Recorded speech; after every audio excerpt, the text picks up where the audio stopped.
Hello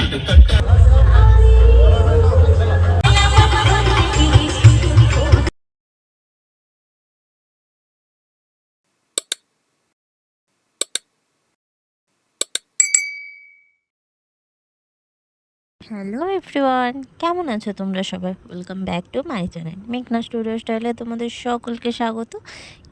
তো আজকে আবার নতুন একটা ভিডিও স্টার্ট করলাম, কারণ আজকে আমি যাব আমাদের এখানে একটা ফেমাস মেলাতে। তো বলতে বলতে তো আমি তোমাদের সাথে বেরিয়েই গেছি। আর দেখতেই পেলে আমি কিভাবে রেডি হয়েছি। আর ডান দিকের গালটা ফোলা লাগছিলো, কালকে আমি একটা খুব সুন্দর জিনিস খেয়েছি, সেটা হলো মৌমাছির কামড়। তো সেই কারণে তো আর বেশি ফালতু বকবো না, চলো ভিডিওটা স্টার্ট করছি।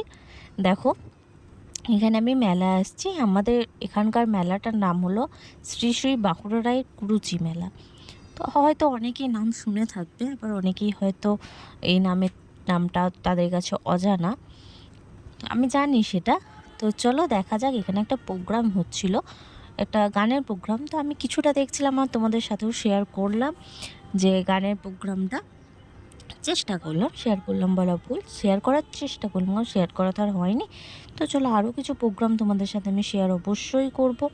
যেমন নাচের প্রোগ্রাম, এখানে অনেক ধরনের প্রোগ্রাম হয়, অনেক নামকরা আর্টিস্টও আসেন। তো এই নিয়ে কে আমি ঠিক জানি না, কারণ ইনি মানে সেরকম ফেমাস কেউ না, এটা নর্মাল একটা অনুষ্ঠান। আর সেই কারণে ফেমাস যারা আছেন তারা তো রাত্রের দিকে আসেন, তো আমার অত রাত অবধি থাকা হয়নি। এটাই তোমাদের সাথে শেয়ার করলাম। একটু চেষ্টা করব গানটা তোমাদেরকে শোনানোর।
একটু প্রোগ্রাম দেখে তারপর চলে গেছি মেলাটা একটু ঘুরতে। তো মেলাটা অনেকটাই বড়, আমাদের ইন্দাসের হাই স্কুলের মাঠেই মেলা হয়। তো চলো আগে পেট পুজো একটু করি, তারপর তোমাদের সাথে আবার কথা বলছি। তো ফার্স্টে খেয়ে নিলাম পাপড়ি চাট। অর্ধেকটা খাওয়ার পর মনে পড়ছি আমি তো ক্লিপ নিতেই ভুলে গেছি। তো সেটা তো দারুণ ছিল। আর মোমো খেয়ে নিলাম, মোমোটাও খুব সুন্দর ছিল। তারপর একটু দেখতে এসেছি টুকটাক কিছু কেনা যায় কি না। মানে সত্যি কথা বলতে আমার কেনার এনার্জি খুবই বেশি। এই মেলাতে সেরকম আমি কিছু পাইনি, আমার ভীষণ পছন্দের মতো কিচ্ছু পাইনি। তো চলো আবার চলে এলাম পেট পুজো করতে, একটু খেয়ে নিচ্ছি পিৎজা। মেলাতে পিৎজা যখন পেয়েছি ছাড়বো কেন। তো চলো আজকের ভিডিওটা এই পর্যন্তই, টাটা, দেখা হবে পরের ভিডিও।